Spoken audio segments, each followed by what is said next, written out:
جو بھارت نے اقدامات لیے اس کی طرف ہونا چاہیے تھا. لیکن اب کیا کیا جائے کہ گلگت بلتستان کی جو انتخابی جو پالیٹکس ہے اس میں گلگت بلتستان بھی اب ہے، اور دوسری طرف تو پیپلز پارٹی کا جو منشور ہے وہ تو یہاں تک کہتا ہے کہ ہم اس کو صوبائی بنا دیں گے، عارضی کیا.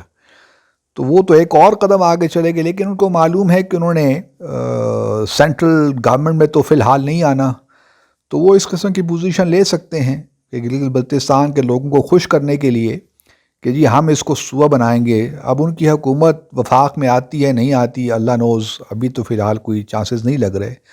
تو بلاول زرداری صاحب کوئی پوزیشن بھی لے سکتے ہیں گلگت بلتستان کے کانٹیکسٹ میں، تو ان کے پاس تو لیوے ہے. لیکن عمران خان صاحب کے پاس، پرائم منسٹر صاحب کے پاس بہرحال انہوں نے احتیاط کی ہے، اور پہلے چونکہ فیلرز یہ چھوڑے جا رہے تھے کہ ہم اس کو مستقل طور پہ صوبہ بنا دیں گے پاکستان کا، تو وہ بہرحال اقدام غلط تھا، اور اس کو میں نے بھی اپوز کیا تھا. گو کہ گلگت بلتستان کے گریونسز ہیں اور اس میں کوئی شک نہیں ہے، لیکن جو ان کا امپاورمنٹ اور سیلف گورننس کا جو ایکٹ ہے 2009 کا، اگر اسی پہ ہی عمل کریں ناظرین تو بہت سی ان کی گریونسز دور ہو سکتی ہیں.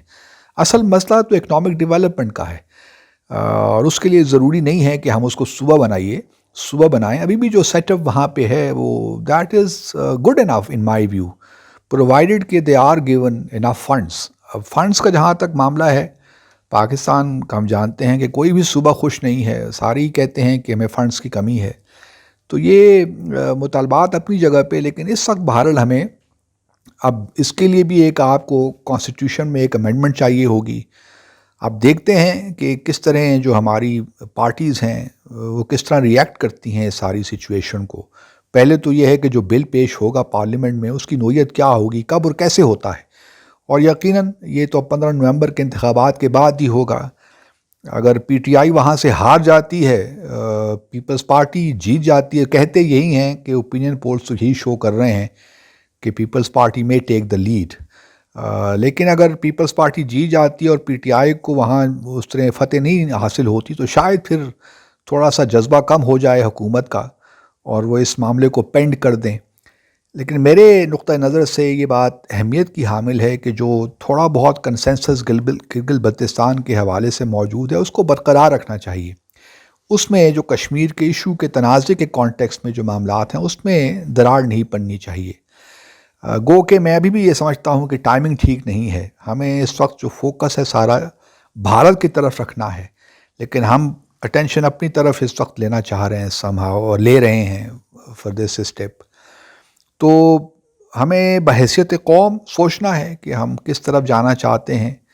گلگت بلتستان کے لوگوں نے ایک بہت بڑا فیصلہ 1947 میں کر دیا تھا، یقیناً اس میں کوئی شک نہیں ہے، لیکن میری ان سے یہی گزارش رہتی ہے، کیونکہ میں ان کا دکھ بھی سمجھتا ہوں، درد بھی سمجھتا ہوں، لیکن ایک لارجر قومی کانٹیکسٹ میں، نیشنل کانٹیکسٹ میں ان سے یہی اپیل کی جا سکتی ہے کہ آپ کا دیکھیے اگر کانسٹیٹیوشنلی آپ کو صوبہ بنا بھی دیتے ہیں تو اس سے یہ نہیں ہوگا کہ ڈسپیوٹڈ جو علاقہ ہے یا اس کی جو ڈسپیوٹ جو معاملے ختم ہو جائے گا. ڈسپیوٹ کا حصہ تو آپ پھر بھی رہیں گے، کیونکہ یو این کی ریزولوشنز آپ دیکھ لیجئے، اور پھر ہمارے اپنے بھی جو قوانین ہیں کانسٹیٹیوشن میں کہیں ذکر نہیں ہے، کانسٹیٹیوشن میں تبدیلیاں بہرحال کرنی پڑیں گی. تو کافی کمپلیکس ایشو ہے، تو اس کو اس طرح حل نہیں کیا جا سکتا کہ طرفہ طور پہ. اگر ہم وہی کام کریں گے جو بھارت نے کیا ہے تو پھر تو یہ جموں اور کشمیر کا مسئلہ ختم ہی ہو گیا. لیکن اگر یہ اس طرف موو ہے کہ ہم نے بس جو اسٹیٹس کو بیس سلوشن لانا ہے جموں اور کشمیر کا، پھر تو دوسری بات ہے، لیکن میرے علم میں ایسی کوئی بات نہیں ہے، صرف اسیسمنٹ ہی دے سکتا ہوں. تو کہنا یہی ہے کہ جموں اور کشمیر کا جو معاملہ ہے اس میں کافی پیچیدگیاں بھی ہیں اور زیادہ ہو گئی ہیں، تو ہمیں ہر قدم بڑے احتیاط سے لینا ہے اس معاملے میں. اور آخر میں دوبارہ بھارت سے یہی گزارش کروں گا کہ G20 میں اب آپ کا جانا بنتا نہیں ہے حضور، اب آپ اس سے باہر ہی رہیں تو اچھا ہے فی الحال. Thank you very much.